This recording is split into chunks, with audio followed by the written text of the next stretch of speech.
A primeira crítica que nós faríamos é com relação à visão de mundo que é passada na Igreja Universal e nas igrejas neopentecostais.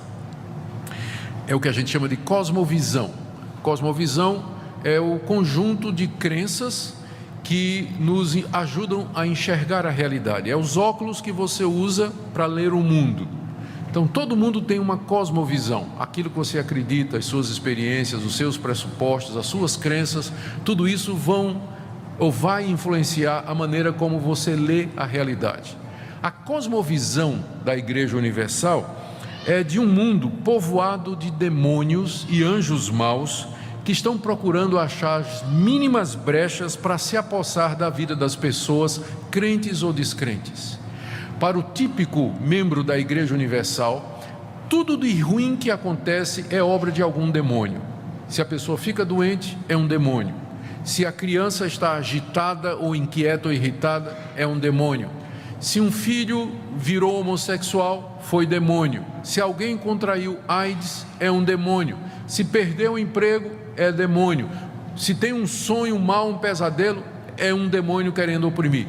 Então, essa visão de mundo é uma visão povoada de demônios, espíritos maus que estão detrás de cada esquina, de cada árvore, esperando só a oportunidade para destruir sua vida e fazer com que a sua vida seja completamente desgraçada e não tenha mais sentido. Então, o Edir Macedo, nos seus livros, ele claramente atribui aos demônios a destruição dos lares e do casamento, a prostituição, o homossexualismo, o desemprego, enfermidades como epilepsia, AIDS e até feridas incuráveis. Então, essa é a visão típica dessas igrejas, ou seja, que o mundo está de fato controlado e povoado desses espíritos maus. Bom, o que nós diríamos a isso?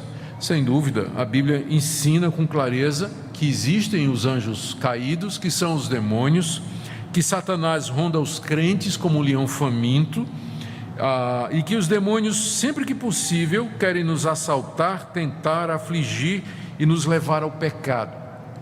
O problema é que nessa visão não há espaço para duas coisas que a Bíblia também diz. Primeira, que os males que nos acontecem, eles com frequência são resultado das nossas próprias escolhas. Se o seu casamento vai ruim, não precisa um demônio para fazer isso. É você que não amou a sua esposa como devia, é você, esposa, que não foi respeitosa e fiel ao seu marido como você devia. Você não precisa do diabo para destruir um casamento. Você não precisa do diabo para beber e atropelar alguém na rua e ter que pagar por isso o resto da sua vida.